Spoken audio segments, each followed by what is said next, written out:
Hello and welcome to HMG's 2023 HMG Global Leadership Institute Recognition Program. I'm here with Angela Yochem. Angela's one of our top picks for global CIO of a mid-cap organization. Angela, great to see you. Thank you. It's so great to be here. Yeah, Angela, when I think of you, I think of a visionary leader, and our research at HMG Strategy is all around visionary leadership in really difficult, trying times. What does visionary leadership mean to you in the context of the modern day? It's funny. In the past, when we thought about visionary leadership, we thought about those people who seemed to be able to see into the future and know exactly what to expect, because it seemed as if they had prepared their companies for exactly that eventuality. And I think today we have to prepare for many possible futures. So in order to do that, it's not just about understanding what those possible futures might be. It's about designing your architecture, defining your optimization goals such that you have the flexibility in the room to move and to adjust as new events happen. So we look ahead today and we think, okay, we know a few things. We know consumer spending is going to slow just for a little bit. We know that interest rates are likely to go down ever so slightly. We know that there's likely to be a bit of a recession. There are things that those paying attention can sort of anticipate, and we can make some bets around that most likely potential future. However, if we look backwards 5 years, it would be difficult to have predicted the COVID crisis.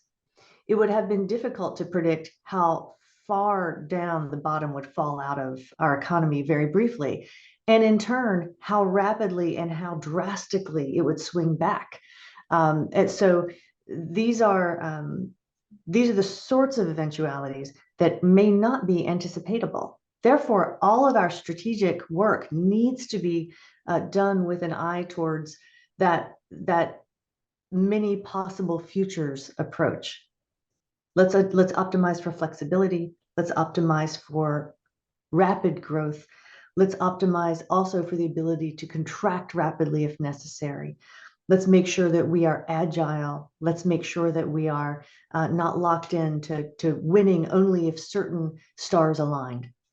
So unprecedented times and unusual global geopolitical times that are impacting every aspect of our economy. Rising interest rates, rates that are tapering off, as well as the global supply chain issues, chip shortages, one thing after another. When you think about leadership and uplifting your people and keeping them engaged, what do you think about?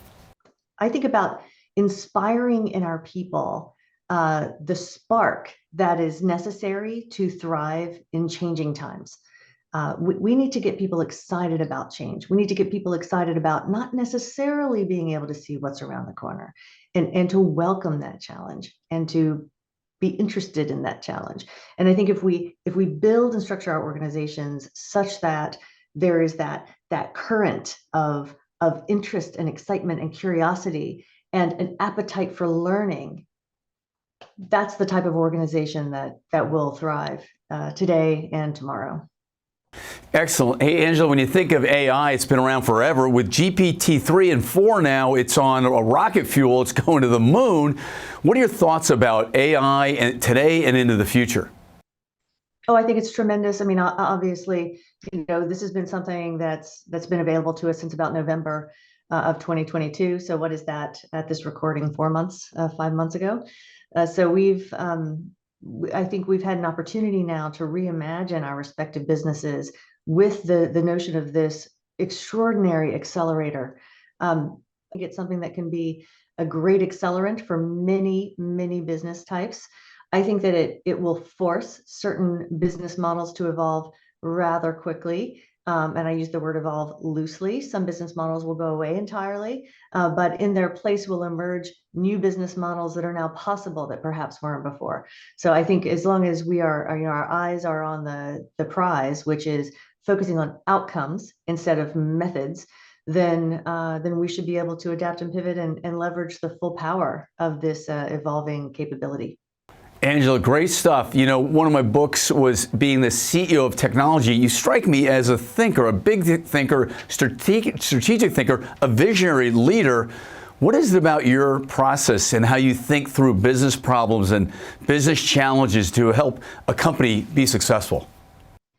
I thank you for that. You know, I have the privilege of having served on executive teams across a variety of industries, and there is no company that that lives in a bubble. You know, that exists on its own. We are each a part of a vast ecosystem, and our fortunes are tied together. So my experience has been so diverse that I've had an opportunity to play and be very, very deep in many different parts of that ecosystem. So it has helped me think about ways in which an individual company or within a single industry could win, and ways likewise in which that company might be able to expand into adjacent industries and win. So that background has been part of enabling my thought process. Brilliant stuff. Angela, congratulations. You're my top pick for the 2023 HMG Global Leadership Institute Midcap CIO, CDO. Congratulations and thank you. Thank you. It's a privilege.